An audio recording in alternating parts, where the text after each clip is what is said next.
کہ دہشت گردی کو بالکل برداشت نہیں کیا جائے گا اور دہشت گردوں کو بھی برداشت نہیں کی جائے گی. یہ پہلے تو میں اپنی قوم اپنے لوگوں کو یہ ایک بات بتانا چاہوں, یہ بالکل بھی ایک حقوق کی جنگ نہیں ہے, یہ بالکل آزادی کی جنگ نہیں ہے, یہ ایک دہشت گردی ہے. اس میں جو ایک دہشت گرد لوگوں کو استعمال کر کے ہمارے مخالف قوتیں ہمارے بھائی چارے کو, ہمارے ملک کی فضا کو خراب کرتے ہیں. ریسنٹلی ایک واقعہ ہوا جس طرح آپ کو پتہ ہے, گوادر میں ہمارے 7 مزدور مارے گئے. اسی طرح ایک پروپیگنڈا کہ یہ جو ہیں انٹیلیجنس اداروں کی وہ ہیں لوگ ہیں.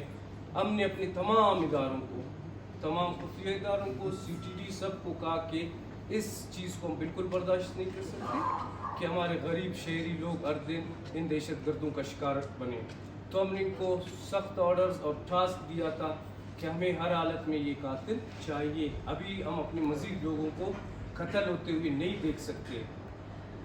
تو ہمارے تمام اداروں کو میں مبارکباد دیتا ہوں, CTD جن سب نے کوشش کر کے حکومت کی جو آرڈرز ہیں اور ان کی جو اپنی ذمہ داری ہے ان کو نبھایا, اور بالآخر وہ گوادر میں جو مزدور قتل ہوئے تھے ان کے قاتلوں کو ہم نے دو کو پکڑ لیا ہے. اور جن سے جس طرح ایک ریاست ایک کسی مخصوص بندے یا چیز کے لیے انکوائری نہیں کرتی, وہ ریاست کے بچاؤ کے لیے کرتی ہے. تو ان کے بیانات سامنے آ گئے جن سے صاف پتہ چلتا ہے کہ ان کو آرڈرز دیے گئے تھے کہ یہ کہ ان کے مطابق ہم نے ان کو مارا ہے, ان سے وہ بندوقیں بھی برآمد ہوئے ہیں, ہتھیار بھی برآمد ہوئے ہیں, آپ نے اس کو قتل کرنا ہے.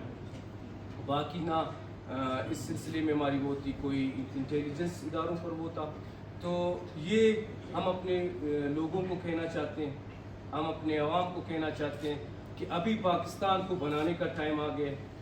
پاکستان نے بہت سفر کیا ہے, ہمارے لوگوں نے بہت سفر کیا ہے. ہمیں اس ایک چیز سمجھ لینی چاہیے, یہ ہمارے حقوق کے لیے نہیں لڑ رہے, یہ ہمارے ملک میں دہشت گردی کرنے اور ہمارے ملک کو دشمن قوتوں کے مطابق چلانے کی کوشش کر رہے ہیں. تو یہ ایک بہت بڑی کامیابی ہے. پھر ان کے مزید تفتیش سے پتہ چلا کہ ہمیں کہا جاتا ہے کہ آپ جو ایکشنز کرتے ہیں, جو دہشت گردی کرتے ہیں, اس میں جو ہے آپ سب سے پہلے ہمیں انفارم کر کے